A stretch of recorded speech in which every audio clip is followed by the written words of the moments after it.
খুব সম্ভবত বাংলাদেশের মানুষ যত না রাজনৈতিক ডিবেট চায়, যত না রাজনৈতিক বিভিন্ন বক্তব্য চায়, তার থেকে তারা তাদের সমস্যার সমাধান চায়। আমাদের এই ইতিহাসের ডিবেট সেই হামে অসুস্থ বাচ্চার মার মন কি শান্ত করতে পারবে? পারবে না। এই মুহূর্তে আমরা সকলে যদি গিয়ে একটি সাধারণ মানুষকে জিজ্ঞেস করেছি তুমি কি চাও, আমি বিশ্বাস করি একজন সাধারণ মানুষ বলবে আমরা শান্তি চাই। একজন সাধারণ মানুষ বলবে আমরা নিরাপদ রাস্তা চাই। একজন সাধারণ মানুষ বলবে আমি আমার লেখাপড়া শেষ করে আমি একটি কর্মসংস্থান চাই। একজন গৃহিণী বা একজন নারী বলবে আমি নিরাপদে রাস্তায় যেতে চাই। মাননীয় স্পিকার, আজকে আমরা ইতিহাস নিয়ে হয়তো অনেক ডিবেট করেছি, কিন্তু মাননীয় স্পিকার আমাদের এই ইতিহাসের ডিবেট সেই হামে অসুস্থ বাচ্চার মার মন কি শান্ত করতে পারবে? পারবে না। তার জন্য তো মাননীয় স্পিকার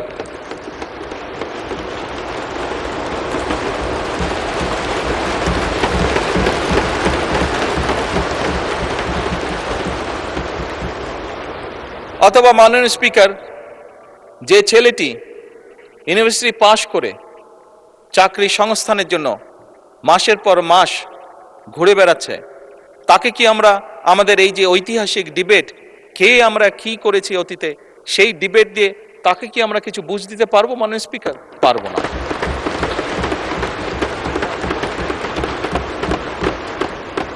মাননীয় স্পিকার, আমি একটু আগেই বলেছি যে বোরো ধানের এই যে যেখানে অতিবৃষ্টি হয়েছে সেখানে যেই ফসল কৃষকরা ক্ষতিগ্রস্ত হয়েছে তাদের কাছে যদি আমরা আমাদের এই মহান সংসদের মূল্যবান ঐতিহাসিক ডিবেট উপস্থাপন করি, সে যে ফসল হানির যে কষ্ট, সেই কষ্ট কি তার লাঘব করা সম্ভব হবে যদি তার জন্য আমরা কোনো একটি ব্যবস্থা করতে না পারি যে আগামী 3 মাস সে কি খাবে?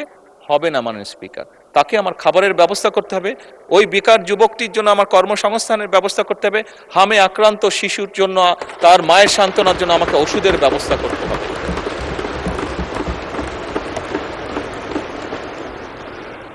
মাননীয় স্পিকার, আমার কাছে একজন রাজনীতিবিদ হিসাবে মনে হয় খুব সম্ভবত বাংলাদেশের মানুষ যত না রাজনৈতিক ডিবেট চায়, যত না রাজনৈতিক বিভিন্ন বক্তব্য চায়, তার থেকে তারা তাদের সমস্যার সমাধান চায়।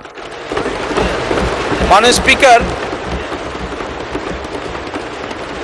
আজকে এই মুহূর্তে মাননীয় স্পিকার আমার দলের সদস্যরা এবং ক্ষেত্র বিশেষ আমি দেখছি বিরোধী দলের বন্ধুরাও আমার কিছু কিছু কথায় টেবিল থাপড়াচ্ছেন।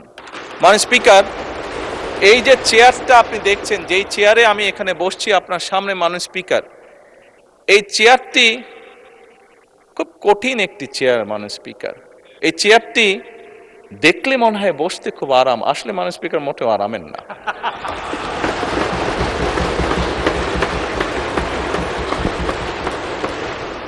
এই চেয়ারটিতে বসলে মাননীয় স্পিকার প্রতি মুহূর্তে মনে হয় যে আগুনে তপ্ত হিট আসছে। মাননীয় স্পিকার, হাসার কিছু নেই, আমি যা ফিল করি আমি আপনাদেরকে তাই বলছি। মাননীয় স্পিকার, এই চেয়ারের থেকে উঠে দাঁড়িয়ে আপনার সামনে বক্তব্যে আমি হয়তো অনেক পপুলার কথা বলতে পারতাম, যেটাতে আরো অনেক বেশি তালি হতো। মাননীয় স্পিকার, কিন্তু এই চেয়ার আমাকে বলে যে আমি সবসময় পপুলার কথা বলতে পারি না, আমাকে সেটাই বলতে হবে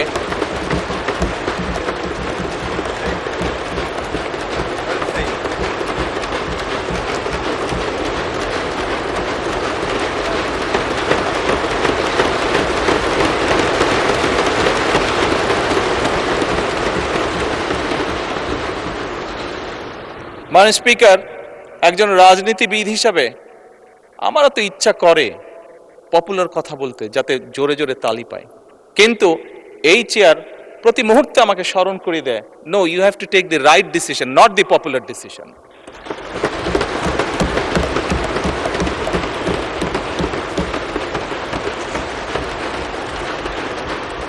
মাননীয় স্পিকার, আপনার মাধ্যমে আজকে এই সংসদের এই সবুজ চেয়ারে যারা বসে আছেন আমি মনে করি আজকে বোধহয় আমাদেরকে সিদ্ধান্ত নিতে হবে যে আসুন আমরা পপুলার ডিসিশনে আলাপ করব না, আমরা আলাপ করব সঠিক ডিসিশনের ব্যাপারে, রাইট ডিসিশনের ব্যাপারে।